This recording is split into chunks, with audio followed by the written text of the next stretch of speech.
Hey guys, thanks for checking out this video. Don't run, don't hide, don't be shy. Just like, comment, and please subscribe. Dealing with the stress, dealing with the pain. Trying to find a way. What's going on? What's good? It's another week of the NFL season, and best believe I am feeling much better than I was last week. I ain't even gonna hold you. Last week we got the brakes beat off of us. Beat off us so bad I didn't even want to do the video. I ain't even gonna hold you. I ain't even want to do the video no more. I mean, 52-21 is a tough loss for Chicago, but it seemed like we licked our wounds, and it looks like we starting to gel together. Ben Johnson's getting hyped. Caleb, phenomenal performance. So yeah, I'm feeling much better. Hopefully your team win. Your team won this week, because I know mine did, and I know that Green Bay lost. The Packers. But we gonna get into this recap, y'all. Hopefully you guys had a nice Sunday. Hopefully you guys spent some time watching the game with loved ones, family, romantic partners, whoever it was you were able to catch the game with, because the game is only as good as the people were able to enjoy it with, and of course, who's winning. But I don't want to keep on scrambling around. We're going to switch up the format a little bit. I don't like being late to the party every single week. I feel like every single week I come and do this, I'm always late to the party. I'm always telling you guys about the third time that you've heard the same thing on the same topic. I don't want to be number 15. You know what I'm saying? I'm trying to be number 2, 3, maybe at least. But I got to get to the party a little bit earlier, so we'll be dropping our recaps for the NFL Sundays on Monday. We will be dropping a Monday recap on Tuesday, and then Thursday we will be including inside of the Sunday recap, unless it's just a phenomenal game that we just got to talk about right now. But without further ado, let's get into it and talk about Buffalo taking down these little guppies. All right, so starting off with Thursday night's game, the Buffalo Bills take down the Miami Dolphins 31-21. The scoreboard, I don't think it gives justice to how well this game was actually played. I think that a lot of us were going into this thinking that Buffalo, they was just going to come in and beat the brakes off of the Dolphins. We thought that, man, Miami, y'all got garbaged out by Indiana. Y'all got garbaged out by who they played last week. Who was it? Was that the Bengals? Was that the Bengals they played last week? The Patriots, even worse. They lost to the Patriots last week, and again, just a garbage loss. So you know that the season is slowly but surely slipping away from Miami. But I really did think that they didn't silence the haters, but they had them taking a pause for a minute. Miami was going ham. Tua had a pretty nice game up until the fourth quarter. He was 22 for 34, 2 touchdowns, 146 yards. And up until this fourth quarter, I was getting ready to come into this saying, man, Tua had a hell of a game. I think that Tua has really gained a lot more confidence from not only his locker room, but just the city of Miami as a whole. But right as they was getting down the stretch in that fourth quarter, man, Tua just can't help himself. He threw a pick, throwing that D ball, and Buffalo picked it off, and that was wraps. From there, they had no more chances. The game was pretty much won from there. And, you know, any hopes of them being able to tie it up, going into overtime, and possibly even sneaking away with the win, it was just, you know, washed. I know Tyreek Hill is pissed. I know that he's been having issues with having a quarterback and having solid quarterback play, so I know that he's got to be feeling some type of way. But what I'm hoping is that obviously between Achane keeping up with his running game, because again, the run game was really nice. They had some really nice runs on both sides. James Cook was also pretty impressive. James Cook was he had like 109 yards, didn't he? Yeah, James Cook, he had 108 yards for 19 attempts. But again, going back to the Dolphins, they ran a pretty solid offense. They made sure that they got the ball out of Tua's hands as quickly as possible. Just, you know, some of it would be check downs, maybe a couple rare 10, 15-yard passes, a couple 20-yard passes. But for the most part, it was just confidence builders and just, you know, securing the football, getting the ball downfield and putting up points. It wasn't, you know what I'm saying, a shootout. Obviously, the Dolphins, they tapped out at 21. But again, solid game all around. So yeah, the Bills did not end up beating the brakes off of the Dolphins. They ended up giving them a minor, very respectful ass whooping. But you know who did get the brakes beat off of them? The Bengals, bro. The Bengals, they ended up scoring, 10 points to 48 by the Minnesota Vikings? What? And this is my thing. Like, don't get me wrong. Minnesota is not a bad team. In fact, I did expect for Minnesota to come into this and win the game. I completely forgot that J.J. McCarthy was even out. I know that Carson Wentz, he ended up helming the battlefield today. He was able to lead his team to a couple of successful drives, more than a couple of successful drives. I mean, goddamn. I mean, the dude, he had 2 touchdowns, 173 yards, but Jordan Mason coming through with 2 touchdowns. But the real MVP goes out to Isaiah Rodgers. He had himself a hell of a game, making it to where the Bengals couldn't do nothing with that football. I had a good old time watching that. Even though I'm a fan of Joe Burrow, we're hoping he has a speedy recovery. We know he's not going to come back until... I would say he come back around like January once the Bengals are in the playoffs. But if, man, Mr. Brown ain't playing like this, it ain't going to be no playoffs for the Bengals. It's going to be off play. They off the plays. They done. I thought I was going to do something cute there. It wasn't all that cute. But the point is, bro, the Bengals are done unless they get themselves. This is what I think. I think that what the Bengals need to do, call out that brother, Mr. Winston, up in New York. Let him know, hey, man, I heard y'all got you got another QB sitting around who's not being used, but he got a cannon on him. Yeah, we might need that up until our main man, Joey B, come through. So let us borrow Winston. We'll throw you a couple of, something. I don't know what the hell the Bengals could possibly give that they don't want to give away, that they be able to get Jameis. But get Jameis to be able to step in for Joe up until that point. Tell me what you guys think. Let me know what you guys think. Type a comment and type JW inside the comments if you think that Jameis should go over to the Bengals and try to help them secure their spot into the playoffs until Joe Burrow comes back. But yeah, as of right now, Bengals are trash, toast, season done. I have zero confidence in them winning any more games for the rest of the season. But who knows? That's what the NFL is about. It's all about upsets and turnovers. I'm sorry, not upsets and turnovers. Upsets and surprises. So hopefully the Bengals can come up with a surprise because right now, it ain't nothing but a lump of coal. The Jaguars take down the Texans in a stunning 17-10 victory. The Jaguars take down the Texans in a stunning 17-10 victory. I don't know what's going on with CJ Stroud. I do feel like he should be playing a little bit better. I know that a lot of people are saying that, look at the O-line, like, CJ Stroud's running for his life. And I remember a certain quarterback in Chicago who was doing that exact same thing. And he got zero leeway. He got zero excuses from people who was watching this play. And that same quarterback was told was given some advice from CJ that I don't know if he listened to, I don't know if he did it, but it sounds like CJ the one that needs some advice now because my man CJ was hot garbage today. I mean, my man's, he had 204 yards, but that's from 25 to 38, and he had 1 touchdown to 2 interceptions. That's not going to cut it. You're not going to win no games like that. You're not impressing nobody like that. I know CJ was not happy with the results of this game. I know he's not happy about losing to the Jaguars. I think the Jaguars are slowly but surely creeping their way out of the basement, trying to get some recognition. Trevor Lawrence, even though he did, win today, his stats were okay. He had 222 yards. He had 20 completions for 40 attempts. He had 0 touchdowns, but he had an interception. So that's not a stat line that has you reading that and thinking that you can win the game, but you certainly are looking at that and saying, okay, well, we are getting yards. We are getting up and down the field. You can clearly see that by the points that are on the scoreboard. So clearly they were getting up and down the field. But yeah, all in all, the game was pretty lackluster. It's pretty boring, if I'm being honest. But again, this is a massive moral victory for the Jaguars because they actually beat a reputable team. This isn't the Panthers. This isn't some, garbage team that they can just knock around. This is a team that is somewhat respectable. Hell, they made the playoffs the last 2 years. So congratulations to Jacksonville. Hopefully they can build off of this win and they can go into this next week because they're going to need all the help they can get. The Colts put belt to ass on the Titans, 41-20. Who else saw Daniel Jones popping out like this? Like, I cannot be the only person who is watching these Colts games now out of curiosity more than actually being a fan of the Colts. Just curiosity to see, when does the magic end with Daniel Jones? Because we saw what he looked like when he was in New York.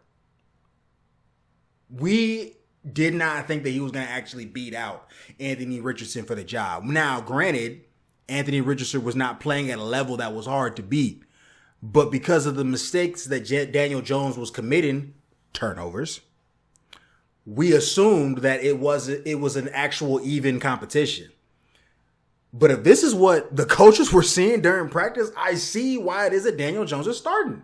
My man's is 18 for 25, 228, 1 touchdown, no interceptions, no turnovers. No turnovers. Had an MVP style run. Escaping out the pocket. Gets him up for 20 yards. I'm like, bro, who is this kid? Who is this guy? I want to know how many push-ups is he doing? What kind of juice does he drink? Because there's no way that you should have this kind of turnaround. This feels legitimately like Baker Mayfield. I mean, to an extent, I guess you could throw Sam Darnold in there, but I feel like Baker's a little bit more impressive only because when Baker moved to Tampa, he stayed in Tampa because that's where he needed to be. He started winning over there. They said, cool, you over here. We want you. Sam's a little bit different, but again, similar situation where he didn't have so much luck in New York, was moving around. He had some success with the Vikings. And then even though they was let go for free agency, the Seahawks were like, no, we'll take him. We'll take him. Give us Sam. So Daniel Jones is having a resurgence in his career. Jonathan Taylor had a fantastic game, 102 yards, 17 carries, three TDs. Jonathan Taylor is obviously one of the elite running backs in this league, so obviously he had a really, really good game, and he had a good showcasing of why he's in that conversation.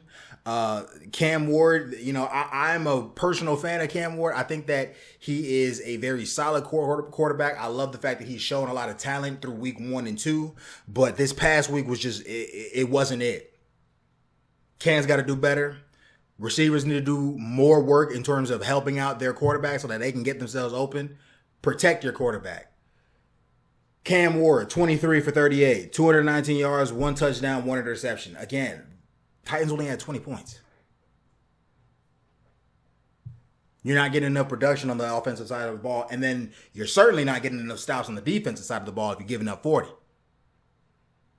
So, Tennessee, tighten up, or this is going to be your season. A whole bunch of flashes of greatness from Cam Ward, and then followed up with a whole bunch of bullshit.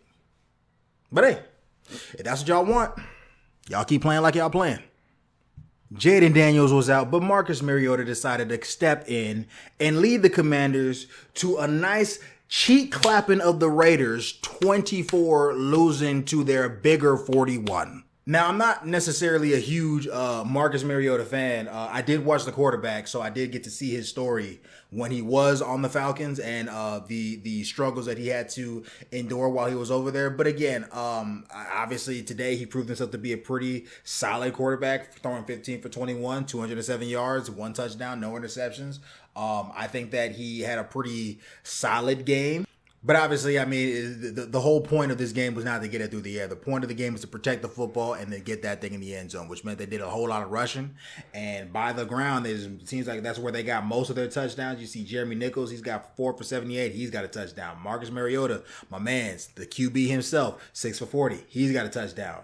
Jackery Krosky Merritt, 8 for 26. He's got a touchdown. So lots of production on the running side of the ball. I think combined they had a total of what? Yeah, it looks like about 200 rushing yards all in all. So yeah, pretty solid, pretty efficient. I think that obviously the Raiders, they weren't gonna be able to do anything. But yeah, the Raiders defense wasn't getting much going. Offensively, they were able to get a little bit of some action, but I mean not much. I mean, Geno Smith, he had a much better game than he did last week. I mean, last week he was good and terrible, but now, a much better. 19 for 29, 289 yards. He's got 3 touchdowns, no interceptions, so that was much better. But yeah, just another example of where the Raiders need to improve, where they need to improve defensively, finishing drives. Again, the first half, they looked pretty decent, but then as the game just went on, they just lost it. So congratulations to the Washington Commanders. Hopefully you guys can take this, enjoy your week, and again, Vegas, get back to the drawing board. Rams getting holed by the Eagles again. Dude,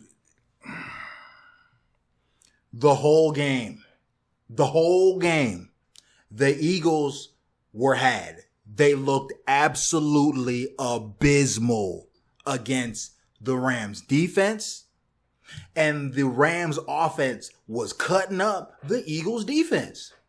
Now, it wasn't so one-sided that you felt like the Rams were just going to run away with it and that the Eagles had no chance.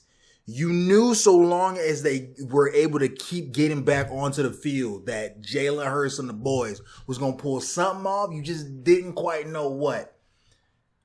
But as the game progressed, A.J. Brown was like, bro, throw me that damn ball. And he was making completion after completion, or I guess he was performing completion after completion after completion because Jalen Hurts did it with his arm. He said, okay, y'all don't want me to hand the ball to Saquon? Cool. There's still A.J. Brown out there. There's still Devontae Smith. There's still my tight end. You guys can pick who it is that you want to stop. And when it seemed like it was a field goal away from the Eagles cooling off some of that hype and going the way of the Packers, they decided to block the field goal and they ran it down for a touchdown. And that was the end of the game. So, yeah, very, very good game overall. Very intense, very competitive. Devontae Adams had an amazing catch down to the end zone. Stafford bombed that mug down there. And Adams had, boop, touch. 6 points. So, that was really, really nice. Good game overall. But, yeah, if you're either side, you LA, you Philly, you walking away feeling like, yeah, my team did that. And I'd be interested to see where they're going to be improving in the film. Falcons. Atlanta. How y'all doing, Atlanta? Y'all chilling? How y'all doing, Atlanta? I know. Y'all hurting right now. Trust me, as a young blood from Chicago, who also had a rookie from the 2024 draft. Trust me, I know the pain of going through games like this. Now, it seemed like that was more so last year. And this year, we definitely had some hiccups. But that's not us this week. That's y'all this week. And Michael Penix, 18 for 36. Literally 50% completion. 172 yards, 0 touchdowns, 2 interceptions. You're not beating nobody like that. And to be clear, it's not the fact that they lost. It's not the fact that they lost to the Panthers. It's not the fact that they lost to the Panthers by 30. But it's that they couldn't even get a field goal on Carolina. Unanimously one of, if not the worst team in the NFL. The only other teams in contention for that is and I don't just mean like hype wise. Like, you know, in the media, they'll say the Cowboys are the worst team in the NFL. The Cowboys, as many problems as they have, they are definitely not the worst team in the NFL because the worst teams in the NFL can't put up 40 points. They can't. When we talk about the worst teams in the NFL, especially in today's day and age, the three that I think that we all think of, the Panthers, the Saints, and the Browns. You could throw Chicago in that mix. You could throw the Jets in that mix. You could throw the occasional Cardinals in that mix. But for the most part, the three unanimous worst teams, the Browns, the Saints, the Panthers. Again, I'm not saying there's not other booty teams out there. You could throw the Jaguars in there. You could throw the Giants in there if you really want to, because they haven't really been that good either. There are plenty of teams that have their season of being ass. But again, unanimous worst teams. So, needless to say, this is just a moral loss, if anything, when it comes to Atlanta. Phoenix, hold your head up high. Stay hot, stay hard.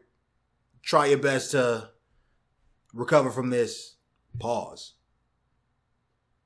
And get a W next week. The Steelers beat the Patriots 21-14. Drake May had a pretty solid game. I think that he played a little bit better than he did last week. He was 28 for 37, 268 yards, 2 touchdowns, 1 interception. Like last week, you can see the confidence starting to leave his body when he throws that pick. Hopefully he's getting coached on that and just his mentality. Again, having short-term memory loss and being able to forget the fact that happened to come back the next play and win. This was anybody's game. It was pretty boring. I did watch just because I wanted to see how well Drake May would play. I did also want to see how well Aaron Rodgers would play. And I think that they both played mediocre. They both had interceptions. They both had, I think, 2 touchdowns apiece. But again, A-Rod with the experience and just, the overall defensive presence that is Mike Tomlin's defense. It just kind of showed in the game. They had a chance to win it in the very, very end, but they couldn't quite pull it through. I know the Patriots are not too happy about this loss. I'm sure if you're a New England fan, you're kind of feeling like, I like Drake, but Drake is starting to piss me off. But hey, it's only week 3. We still got a lot of football left. And hopefully Drake can really pull this around and start showing that the Patriots are a legitimate threat and contender to be reckoned with in the AFC. The Packers lose 13-10 to the Browns. Oh my God, how you like them apples. I'm not even gonna lie to y'all, bro. When I got done watching this game, I didn't even care because I'm watching this game end as it's about to flow into the Bears game. And I'm thinking, Cowboys probably gonna run it up 40, 45 points. Considering that we had a 50-piece dropped on us last week, I'm thinking, man, the Cowboys got offense. I like CeeDee Lamb and George Pickens to both have 100 yards apiece. 150 yards apiece, if possible. But soon as I seen it, it was halftime. And Green Bay only had, I think, 3 points at the half, if not 10. 3 points? I want to say it was actually 3 points at the half. I'm like, oh, this is a defensive game. So then I actually started tuning in because, I got the 4 different, games playing on my screen. I'm watching everything. I'm eyeballing. I'm peeping what's going on. But it wasn't really until I seen that Green Bay was really struggling that I started to pay attention because I started realizing, you hear a lot that the Browns have a really good defense. And I feel like today, or I guess that day, it really, really showed. Cleveland, I tip my hat to you. I have been a shit talker for a long, long, long time. Y'all get y'all flowers when it comes to the defense. Green Bay has been explosive these last couple of weeks.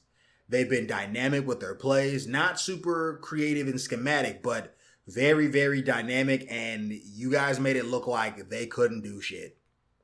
And I loved it. I loved every second of it. So, if you a Green Bay fan, if you like the Packers, if you think they're going to the Super Bowl, which I do think that the Packers have a legitimate shot at going to the Super Bowl this year. Just know, even if you beat every opponent for the rest of the season, your 1L is to the Cleveland Browns. Hold it. Jets versus the Bucks. I'll kind of keep this brief because it was a pretty solid game. It was much more competitive than I thought it was going to be, especially with Justin Fields being out. Baker Mayfield was obviously Baker Mayfield. So he was lighting it up all over the place. I think Baker, he had over 200 yards. He was 233 for 19 of 29 attempts, 1 touchdown, no interceptions. Tyrod Taylor, he also had a pretty decent game, 26 for 36, 197 yards, 2 touchdowns, 1 interception. But the play of the game for sure has to be that blocked punt that ended up going back for a touchdown. You're thinking that the Jets are actually going to walk away winning this game, but a minute and 56 seconds on the clock and Baker Mayfield has the ball? Just give him the W. Because the last 2 weeks, that's exactly how Baker has won the game. And now going on 3. If you leave time on the clock and you give Baker Mayfield the football, he is going to put points on you. He is going to put points on you. I don't know what it is about Baker Mayfield, but he loves pressure. He loves the pressure. He loves the spotlight. So it's not anxiety inducing. It's not pressure. It's not anything that is uncomfortable for Baker. He thrives in that setting. So I didn't have to watch the rest of the game. When I saw that there was a minute and 56 seconds on the clock, I knew that Baker was going to get points up. I thought it was going to be a touchdown, to be honest with you. But hey, I'll take 3. So Tampa ends up winning the game. Really, really solid game. And I know Aaron Glenn was pumped. But yeah, really, really solid game. And both teams should be walking away feeling like they got some W's and they got some real dogs in their locker room. Chargers are on a roll. First it was the Chiefs. Then it was the Raiders. And now they take down the Broncos as they sweep their division 23-20 against the Broncos. Yeah, I mean, usually with these divisional games, you kind of expect them to be pretty low scoring just because they know each other's tendencies. And for the most part, I thought that this was going to be a game that the Broncos were going to win because every time I would check in on the game, it seemed that the Broncos were up. I think the last I saw the score, it was 20-3. And then when I checked back in, the score was 23-20. And I'm like, wow. Broncos are going to be kicking themselves because they played really, really solid defense for the first 3 quarters. But then right when it mattered, they just started to slip. Bo Nix, he didn't have that great of a game today. He was 14-25, 153 yards, 1 touchdown.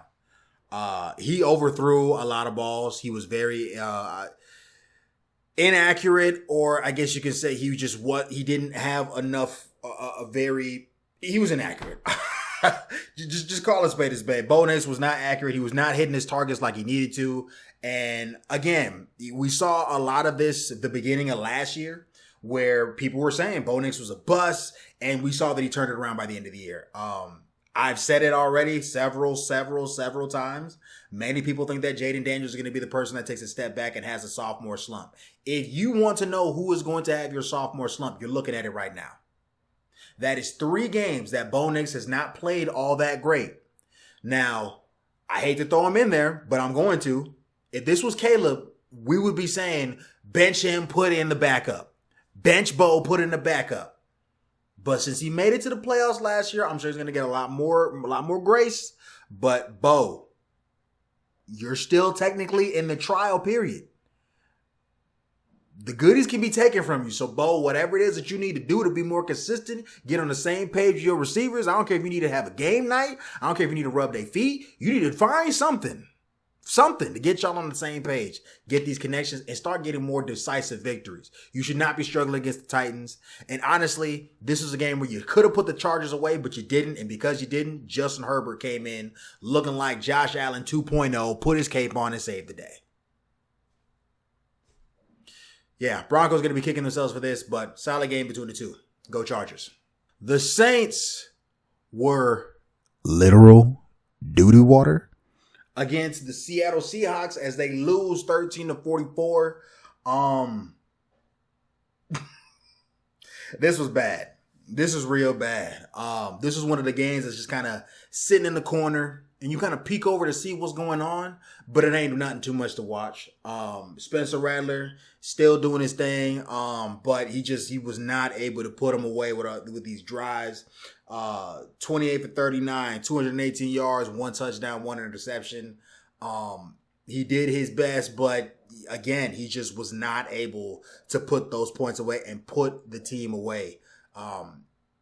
They even brought out Tyler Shuck. So maybe he can get a little bit of some reps and garbage time, but even that didn't amount to much. 0 of 2, 0 yards, 0 touchdowns, 0 interceptions. Didn't really do much. Needless to say, Seahawks broke their foot off in the Saints' ass. Like, it wasn't even close. Sam Darnold, 14 of 18, 218 yards, 2 touchdowns, 0 interceptions. Brought in the backup because they got tired of whooping their ass. Drew Lock, 2 of 3, 15 yards, 0 touchdowns, 0 interceptions. Kenneth Walker, the third, he had 2 touchdowns, 38 yards, for 16 carries. Seahawks, they played a pretty clean game. They're not necessarily a super exciting team to watch. They do have DK over there. They do have Cooper Kupp over there. They do have Sam. They have some players over there. And they are playing fairly decently. But again, it was just one of those games where, I mean, you expected the Seahawks to win. You just didn't know that they were going to be beating their ass like this. So now I'm going to be pretty curious to see how they play against more competitive teams. Because again, I think their only loss is to the 49ers. So I'll be interested to see how they look in the future. The Niners beat the Cardinals 16-15. We're going to keep this brief because, again, not much to talk about. Most of the starters for the 49ers are out. Still managed to pull a victory. The Cardinals are absolutely horrendous. Every time I turn them on my screen, they are boring to watch. Kyler Murray is probably the only thing that is exciting to watch on that team, and it's when he runs. It's not when he throws the ball. Marvin Harrison Jr. is an absolute joke with the balls that he threw. The balls that he dropped today. And yeah, I was just overall disappointed. Could not believe I put that bullshit on my screen. But yeah, I guess go Niners. The Chiefs completely toast the Giants. Like, the Giants. So Jackson Dart, right? Like, oh my God, man. Russell Wilson was ass-tastic, man. Oh my God, dude. Like, he stunk like hot garbage with onions and cheese on it type of stunk. My man's was 18 for 32, 0 touchdowns, 2 interceptions. Come on, Russ. You were one of the few. I don't quote me on this because I need to go back and look. But if I'm not mistaken, I want to say that Russ is one of, if not the first, black quarterbacks with a ring. Excuse me. Doug Williams is actually the first black quarterback to take his team to the Super Bowl. He brought the Commanders, who were formerly known as the Redskins at the time, to win against, I believe, the Denver Broncos. But Russell Wilson, regardless, second black quarterback to ever get a ring and lead his team to a Super Bowl. And it's just heartbreaking to see him go out like this. Like, he's trying his best to be the same old Russ, but I just don't think he's connecting with this younger generation of athletes. They do not respect what he did. They only care about what he's going to do right now. And right now he is hot trash. So just need to, throw this out there. Russ, I'm pulling for you to do better, but bruh, you don't do something good by the bye week, they're going to be calling for your head. And Jackson Dart is who's going to be the person that's throwing on that axe. So, needless to say, it ain't much to talk about. I don't really need to go into the Chiefs. Kelsey was a little bit ass. But, I mean, the Chiefs were the Chiefs for the most part. They're dealing with the injuries with Xavier Worthy. And obviously the suspension of Rashee Rice. So, offensively, they're a little bit crippled. But, we kind of expected them to win. Just we expected them to win with a little bit more of a competitive opponent. But it is the Giants. We can't expect too much from them. But yeah, very, very disappointing loss for the Giants. Not because they lost, but how they lost. And it was because their quarterback was ass. Y'all know I wanted to wait. Y'all know I wanted to talk about this the whole video, but I had to wait. I had to be able to keep my composure. You know what I'm saying? I had to have a certain level of professionalism so I could be able to talk about how the Bears put belt to ass on the Dallas Cowboys. This game was electric. If you were a Bears fan, this game was absolutely electric. Especially coming off of the abysmal Week 1 loss and how we should be 2-1. I'll take 1-2. But after that terrible trash ass loss that we had to the Vikings, then you follow up to double down, and you get a 50 ball dropped on you from the Lions. Chicago needed this. Chicago needed this because I'll be real with you. Caleb doesn't do good in this game. The rest of the season is just going to be Tyson Bagent in the comments. Tyson Bagent, start Bagent, Tyson Bagent. I ain't seen no Bagent comments this whole weekend. And that's crazy. Because that crowd is very, very loud when Caleb is losing. But that crowd is also very, very quiet when Caleb is winning. Now, I'll be honest. You ain't got to tell me. There was a lot of faith lost in that first week. Because I have been one of the people that have been championing Caleb in terms of his talent, his ability, and the endless possibilities that can come from a quarterback that is that talented that can play on time in a system like Ben Johnson's. And it wasn't perfect. There were still certain throws that Caleb made that were a bit overthrown or underthrown. He's still doing that thing where he's checking the ball at people's feet. So he still needs to clean that up. But all in all, through 4 quarters, we saw a complete Bears offense. The defense didn't crumble and just let Dak and George Pickens, even though CeeDee Lamb did get out, and that significantly helped us. So Dallas, if you are a Dallas fan, trust me, I get it. That was us last week when we lost Jalen, and we didn't have TJ, and we didn't have Kyler, and we were supposed to be going up against the Detroit Lions. Shouldn't have lost the way that we did, but I know the feeling.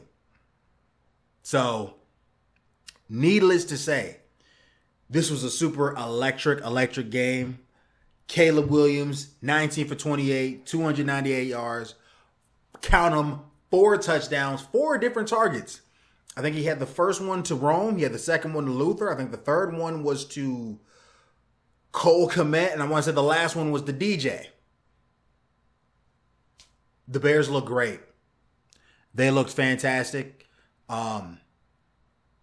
If you look at our schedule, the next 2 weeks are must-win games because we don't know how many games we're going to win this year. We don't know how consistent Caleb and the offense can be. We don't know how much the defense can really hold on because it's the beginning of the year and we don't have nobody. So we're hoping to see how long the defense can hold on.